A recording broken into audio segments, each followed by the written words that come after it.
Hello everyone, hope you all are doing good. So today we are going to discuss on what are the needs and scope of counseling. तो अब थोड़ा सा इसका meaning पढ़ेंगे। वैसे तो मैंने मीनिंग ऑलरेडी पढ़ा चुकी हूँ। फिर नीड्स एंड स्कोप्स की हम बात करेंगे कि हमें क्यों ज़रूरी है काउंसलिंग। ठीक है जी, तो स्टार्ट करते हैं सबसे पहले हम मीनिंग से कि काउंसलिंग का मीनिंग क्या होता है। तो counselling, as you all know, it is the face-to-face communication in which you can help the person to take the decision or to solve the problem and act on them. ठीक है जी, counselling मैंने आपको पहले भी बताया था। Guidance और counselling में यही फ़र्क होता है कि गाइडेंस हम रैंडमली किसी को भी कहीं भी दे सकते हैं, बट जो काउंसलिंग होती है इसको एक अच्छा इन्वायरमेंट चाहिए और ये सिर्फ काउंसलर और काउंसली के बीच ही होता है, जिसमें जो काउंसलर होता है वो क्या है, सामने वाले की प्रॉब्लम सुनता है और उसको सॉल्व करता है या उसको सोल्यूशन देता है उस प्रॉब्लम के लिए। ठीक है जी, जो उसको प्रॉब्लम है उसका सोल्यूशन ढूंढ के देता है कि तू ये कर सकता है जिससे सब कुछ सही हो जाएगा, तुम्हारी प्रॉब्लम भी सॉल्व हो जाएगी। तो ये काम होता है काउंसलर का। So now let's start with the needs and scope of counselling. What are the needs and scope of counselling. तो काउंसलिंग जो है किस चीज़ में काम आती है। काउंसिल तो अब कर लिया काउंसली ने, ठीक है, काउंसलर ने काउंसली को क्या किया, काउंसिल कर लिया, उसकी प्रॉब्लम सुन ली, बट उसकी ज़रूरत क्या थी, क्यों आया था वो काउंसली काउंसलर के पास। For solving personal needs and problems. कुछ पर्सनल प्रॉब्लम्स होती हैं, ठीक है जी, जो इंसान हर बार किसी से शेयर नहीं कर सकता, तो उसको काउंसलिंग की ज़रूरत होती है कि क्यों ना मैं किसी और से जाके काउंसिल करूँ, बातचीत करूँ, जो मुझे अच्छी सलाह दे पाए। ठीक है जी, तो क्या है, अपनी प्रॉब्लम सॉल्व करने के लिए भी हमें काउंसलर की बहुत बार ज़रूरत पड़ती है। फॉर एग्ज़ाम्पल, आपके पेरेंट्स हैं जो टेंशन में होते हैं कि +2 के बाद हमारा बच्चा क्या करेगा क्या नहीं, तो वो एजुकेशनल काउंसलर के पास जाते हैं, राइट, ताकि वो बता सके कि आगे क्या स्कोप है उस चीज़ का, कैसे आपका फ्यूचर अच्छा हो सकता है। ठीक है, then second is for solving physical, emotional, social, moral and marital problems. Marriages में आपकी बहुत कुछ प्रॉब्लम्स हैं, ठीक है, कुछ फिजिकल प्रॉब्लम्स हैं, कुछ मेंटल प्रॉब्लम्स आपको आ रही हैं, इमोशनली आप सही नहीं हो, ठीक है, बहुत ज़्यादा इमोशनल हो जाते हो, रोने लग जाते हो कभी कभी बहुत बार, मतलब इमोशनली स्टेबल नहीं हो, ठीक है, छोटी छोटी चीज़ें आपको हर्ट कर जाती हैं।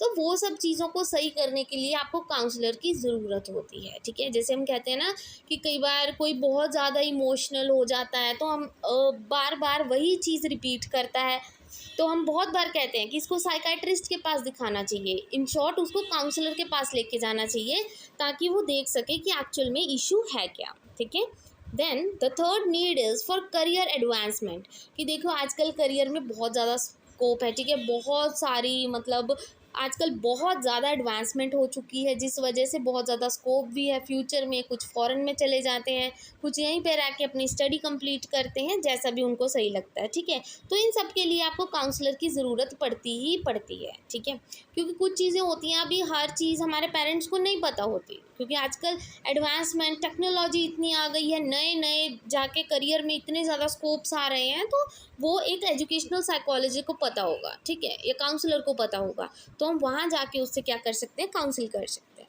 Then comes for educational problems. हमें एजुकेशन से रिलेटेड कोई प्रॉब्लम है, हमें कुछ समझ नहीं आ रहा, चाहे वो काउंसलर, ज़रूरी नहीं है कि काउंसलर वो दूसरा काउंसलिंग करने वाला ही काउंसलर हो, ठीक है, काउंसलर आपके टीचर भी हो सकती है। अगर आपको कोई एजुकेशनल प्रॉब्लम आ रही है, जाके आपने किसी से हेल्प लेनी है, तो अपने टीचर के पास ही जाना है, ठीक है, तो एजुकेशन सॉल्व करने, वो प्रॉब्लम सॉल्व करने के लिए आपकी टीचर आपकी हेल्प करेगी as a counsellor. Then for vocational, occupational and professional needs. आपने जॉब लेनी है, कहाँ पे मुझे जॉब लेनी चाहिए, कहाँ पे सैलरी सही है, ये सब चीज़ें आप देख के चलते हो, और उसके लिए आपको क्या चाहिए, काउंसलर चाहिए, एक गाइडेंस चाहिए किसी से आपको। ठीक है जी, then for the holistic development, मतलब ऑल राउंड डेवलपमेंट के लिए भी आपको क्या चाहिए, काउंसलिंग चाहिए। ठीक है, फिजिकल डेवलपमेंट, सोशल हो चाहे इमोशनल हो, सबके लिए आपको काउंसलिंग की ज़रूरत पड़ती है। From for situational problem means at a time आपको कोई प्रॉब्लम आ जाए, उस सिचुएशन में आप अपने किसी बड़े से क्या लोगे, सलाह लोगे कि मैं क्या करूँ क्या ना करूँ, तो वो क्या हो जाती है, सिचुएशनल प्रॉब्लम्स हो जाती है। Then for solving achievement conflicts, कि आप कुछ अचीव करना चाहते हो, आपका कोई गोल है बट कोई अड़चन आ रही है, मे बी आप अच्छे से उसको तैयारी नहीं कर रहे कुछ, जैसे फॉर एग्जांपल आप क्या कर रहे हो, आप सीटेट का पेपर देना चाहते हो और आप क्या चाहते हो कि मेरी तैयारी अच्छे से हो, बट कोई ना कोई रुकावट हमेशा रह जाती है, 1 नंबर से 2 नंबर से, वो क्यों रहता है, क्यों ये प्रॉब्लम्स आ रही हैं, तो आप किसी से गाइडेंस लोगे या काउंसलिंग करो, ठीक है। Then comes the health counselling, health से रिलेटेड आपको कोई हेल्थ इशू है तो आप हेल्थ काउंसलर के पास जाओगे। प्लेसमेंट काउंसलिंग, वही जॉब से रिलेटेड। पर्सनल काउंसलिंग, आपको कोई मैरिटल प्रॉब्लम है, कोई फिजिकल प्रॉब्लम है, इमोशनल जो खुद से रिलेटेड हो, तो उस चीज़ को सॉल्व करने के लिए अलग काउंसलर होगा। देन मोटिवेशनल काउंसलिंग, कि अगर आपको मोटिवेशन की ज़रूरत है तब भी आप काउंसलर के पास जाओगे कि वो आपको काउंसिल करे और आपकी प्रॉब्लम सॉल्व आउट करे। देन कम्स इम्प्रूविंग रिलेशनशिप, ठीक है। कई बार क्या होता है कि जो क्लाइंट्स होते हैं उनकी मेजर प्रॉब्लम्स होती हैं others due to poor self image, ठीक है। मतलब सेल्फ इमेज मतलब अपने बारे में वो इतना लो डाउन फील करते हैं कि अरे मैं तो किसी काम का नहीं हूँ, मैं कुछ नहीं कर सकता, और उनकी जो सोशल स्किल्स हैं, बाकियों के बातचीत करने की, मतलब सोसाइटी में वो रहते हैं बट वो बातचीत नहीं कर पाते, मे बी वो शाय हैं, मे बी वो खुद को दूसरे से कम समझते हैं। अब अगर वो रिलेशनशिप्स को सही करना है, सोसाइटी में उन लोगों से बातचीत करनी है, आप सीखना चाहते हो कि उस प्रॉब्लम को मैं कैसे सॉल्व करूं, तो भी आप जाके काउंसलर के पास काउंसलिंग करवा सकते हो ताकि वो खुद देख सके, क्योंकि काउंसलर ऐसा होता है ना कि जो बहुत ही प्रोफेशनल काउंसलर होता है, तो वो आपके हाव भाव से आप क्या कहना चाहते हो वो सब समझ जाता है, ठीक है। तो वो आपको उस प्रॉब्लम का सल्यूशन बता सकते हैं कि कैसे आप अपने रिलेशनशिप है दूसरों से सही कर सकते हो, चाहे वो सोसाइटी में ही हो, चाहे वो एक बच्चे की काउंसलिंग हो जो बच्चा अपनी क्लासरूम में इंटरेक्ट नहीं कर पा रहा, तो उससे भी क्या है, रिलेशनशिप इम्प्रूव करने के लिए उसको काउंसलिंग की ज़रूरत है। For improving the interpersonal relationship, inter मतलब दो दो लोगों में जो रिलेशनशिप होता है उसको सही करने में काउंसलिंग काम आ सकती है, ठीक है जी।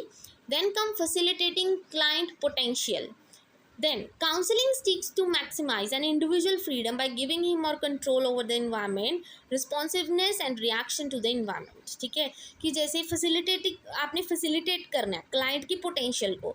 कई बार क्या होता है कि जो बच्चा होता है ना, एक कभी भी अपना पोटेंशियल खुद नहीं देख पाता, एक टीचर उसको कहेगा कि तू कर सकता है, तू करेगा, तू क्यों नहीं कर सकता, ठीक है, सब कुछ ईजी है, तो ये एक टीचर ही एक बच्चे को बता सकता है। तो वैसे ही अगर कोई इंडिविजुअल है, कोई एडल्ट है, कोई भी है, वो नहीं पहचान पा रहा अपने पोटेंशियल को कि मैं कहाँ स्टैंड करता हूँ, तो वो काउंसलिंग जाके ले सकता है, ठीक है। तो और जो काउंसलर है उसको बता सकता है कि तेरे लिए क्या सही है और तेरे को क्या करना चाहिए, ठीक है।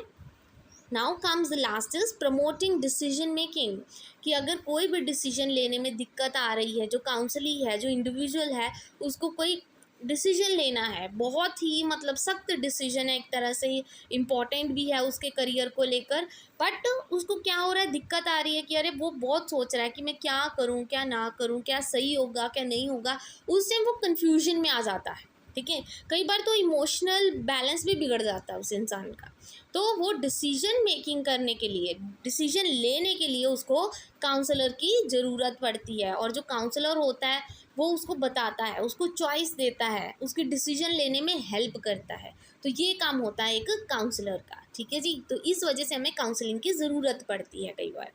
तो आई होप ये समझ आ गया आपको कि हमें काउंसलिंग की क्या ज़रूरत है, और उस ज़रूरत को जब पूरा हो जाएगा तो उसकी स्कोप क्या है आगे, ठीक है जी। And I hope today's video is useful for you. Thank you very much and please don't forget to like and subscribe my channel.